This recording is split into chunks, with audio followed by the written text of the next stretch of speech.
Göstəriş yoxsa əmək qanunvericiliyi əsas götürülməlidir?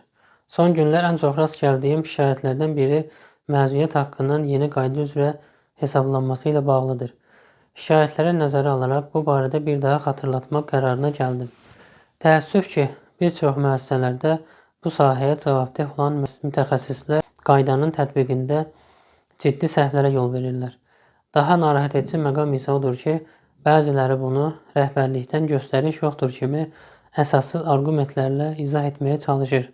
Halbuki, Əmək Məcəlləsinin 111-ci maddəsinə edilən dəyişikliyə əsasən məzuniyyətdə olan işçinin həmin dövr üçün hesablanan orta əmək haqqı onun sonuncu əmək haqqından az olmamalıdır.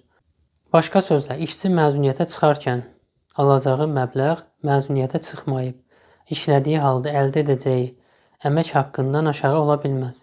Müqayisə necə aparılmalıdır? Məzuniyyət haqqı hesablanarkən iki göstərici mütləq müqayisə olunmalıdır. Birinci, orta əmək haqqına əsasən hesablanan məzuniyyət haqqı. İkinci, işçi məzuniyyətə çıxmayıb işləsəydi alacağı əmək haqqı. Hansının məbləği yüksəkdirsə, ödəniş həmin məbləğ üzrə aparılmalıdır. Birinci nümunəmizə baxaq. İşçinin aylıq əmək haqqısı 1000 manatdır. Məzuniyyət dövrü 10-17 mart 2026-cı ili əhatə edir. 8 təqvim günü. Orta günlük məzuniyyət haqqını hesablayaq. Son 12 aydakı əmək haqqı 12.000 bölürük 12-yə, onu da bölürük 30.4-ə bərabər də 32.89 manat. Məzuniyyət haqqı 32.89 vururuq 8 təqvim gününə. 263 manat 16 qəpik edir. Bu dövrə düşən iş günü 6 gün. Mart ayında iş gününün 14 gün olduğunu nəzərə alsaq, əgər işçi həmin dövr işləsəydi, alacağı əmək haqqı 1000 manat vuraq 6 bölək 14 bərabər 428 manat 57 qəpik. Ödənilməli məbləğ 428 manat 57 qəpik. Bu halda işçi məzuniyyətə çıxmadığı təqdirdə daha yüksək gəlir əldə edəcəkdir. Buna görə də ödəniş məhz həmin məbləğ üzrə aparılmalıdır. Nümunə 2. Məzuniyyət dövrü 6-9 fevral 2026-cı illər tarixini əhatə edir. 4 təqvim günü. Orta günlük məbləğ 32.89 manat.